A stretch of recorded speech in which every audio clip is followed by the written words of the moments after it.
This first session we're going to focus on is called a missional heart.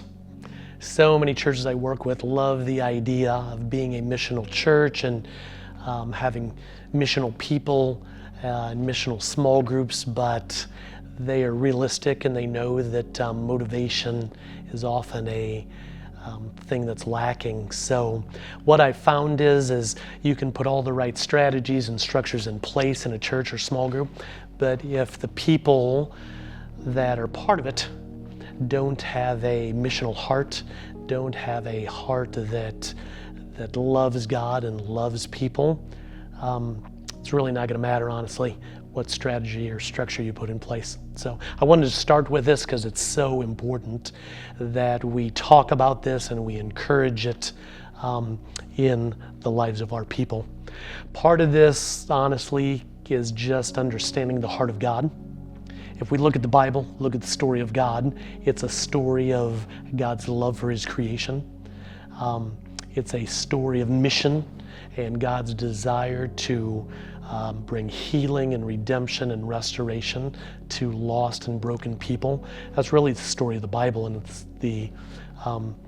it's what's so true of God. We see this then further play out as Jesus comes on to the scene. Okay, this was just something that Jesus talked about so much, and then obviously modeled for us.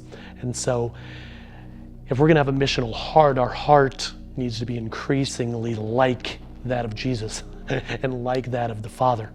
Okay, a heart that loves people, heart that is broken and longing that lost people would come to know Jesus and come back into relationship with the Father.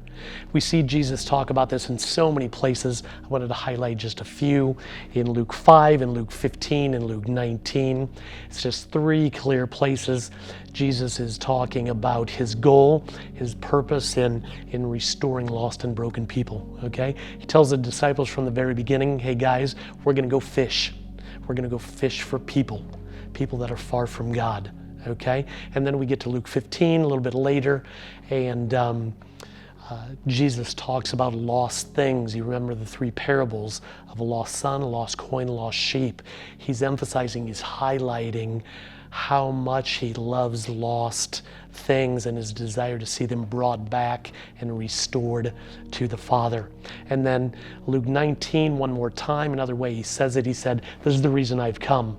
Okay, I've come to seek and save the lost. And so it is my purpose, and I want it to be your purpose. So Jesus is telling us right there, I want this to be your purpose. So we need to cultivate these kinds of missional hearts in the lives of our people. And I believe we do that in a couple practical ways. Praying for it, consistently praying that God would grow and increase the passion and the conviction and people's love for lost people. And then experience. I've found that as we love lost people, our passion grows for lost people. So it's through the experience and through the practice, through the habit of loving people, loving lost people, that we actually grow, our heart grows, so that we have more and more of a missional heart. So again, with your small group, I want you to watch this. I want you to discuss how you can grow in this. I want you to pray and ask God what you need to do to grow in these things, and then make a plan.